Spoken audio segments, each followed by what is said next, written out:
We cannot allow the natural passions and prejudices of other peoples to lead our country to destruction.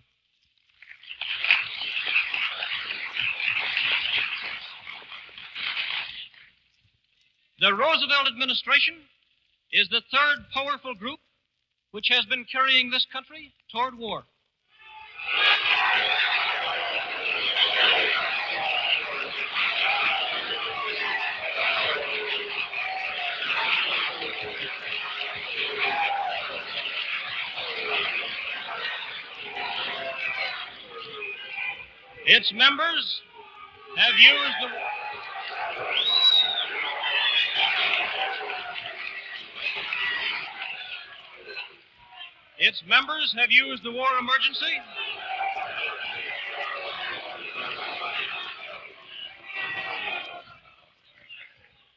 Its members have used the war emergency to obtain a third presidential term for the first time in American history. They have used the war to add unlimited billions to a debt which was already the highest we have ever known.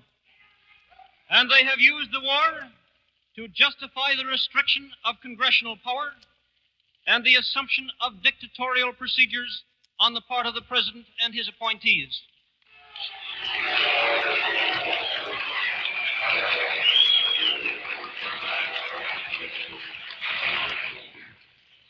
The power of the Roosevelt administration depends upon the maintenance of a wartime emergency.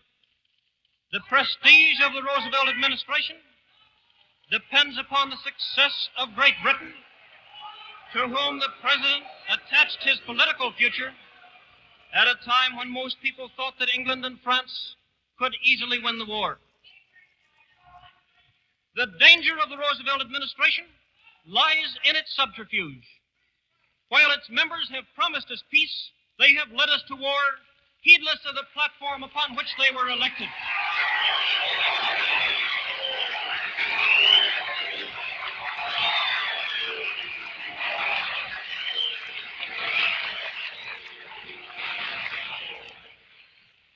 In selecting these three groups as the major agitators for war, I have included only those whose support is essential to the war party. If any of these groups, the British, the Jewish, or the administration, stops agitating for war, I believe there will be little danger of our involvement.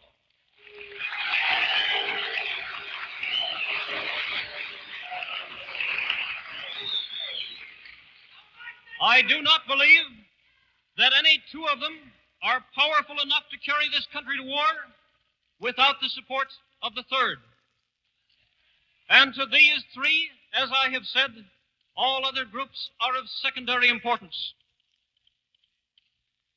When hostilities commenced in Europe in 1939, it was realized by these groups that the American people had no intention of entering the war. They knew it would be worse than useless to ask us for a declaration of war at that time. But they believed that this country could be enticed into the war in very much the same way that it was enticed into the last one.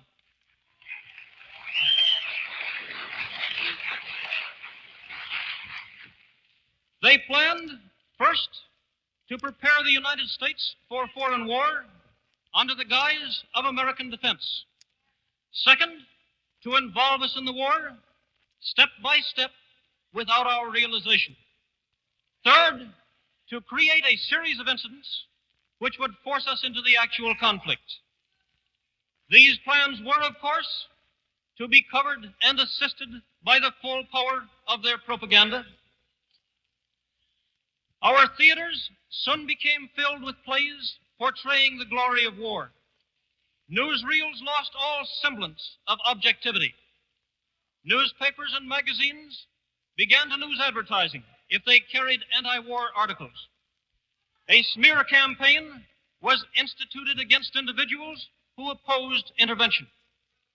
The terms fifth columnist, traitor, Nazi, anti-Semitic were thrown ceaselessly at anyone who dared to suggest that it was not to the best interests of the United States to enter war.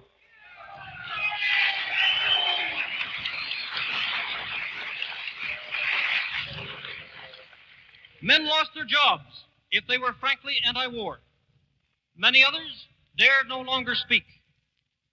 Before long, lecture halls that were open to advocates of war were closed to speakers who opposed it. A fear campaign was inaugurated. We were told that aviation, which has held the British fleet off the continent of Europe, made America more vulnerable than ever before to invasion. Propaganda was in full swing. There was no difficulty in obtaining billions of dollars for arms under the guise of defending America. Our people stood united on a program for defense. Congress passed appropriation after appropriation for guns and planes and battleships with the approval of the overwhelming majority of our citizens. That a large portion of these appropriations was to be used to build arms for Europe, we did not learn until later. That was another step. To use a specific example, in 1939, we were told that we should increase our Air Corps to a total of 5,000 planes. Congress passed the necessary legislation. A few months later, the administration told us that the United States should have at least 50,000 planes for our national safety. But almost as fast as fighting planes were turned out from our factories, they were sent abroad, although our own Air Corps was in the utmost need of new equipment.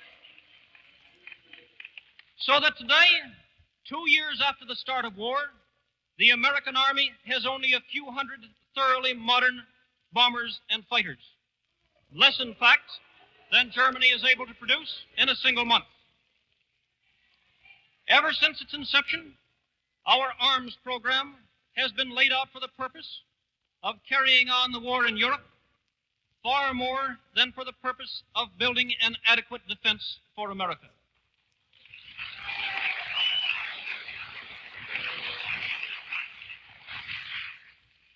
Only one thing holds this country from war today. That is the rising opposition of the American people. Our system of democracy.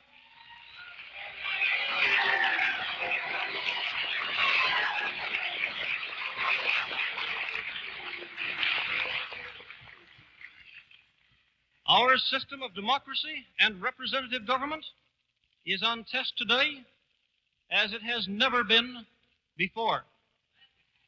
We are on the verge of a war in which the only victor would be chaos and prostration. We are on the verge of war for which we are still unprepared and for which no one has offered a feasible plan of victory. A war which cannot be won without sending our soldiers across an ocean to fight and to force a landing on a hostile coast against armies stronger than our own. We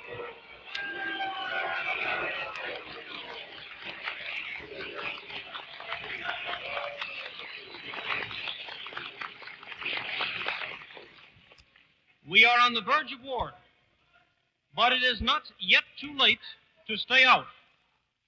It is not yet too late to show that no amount of money or propaganda or patronage can force a free and independent people into war against its will.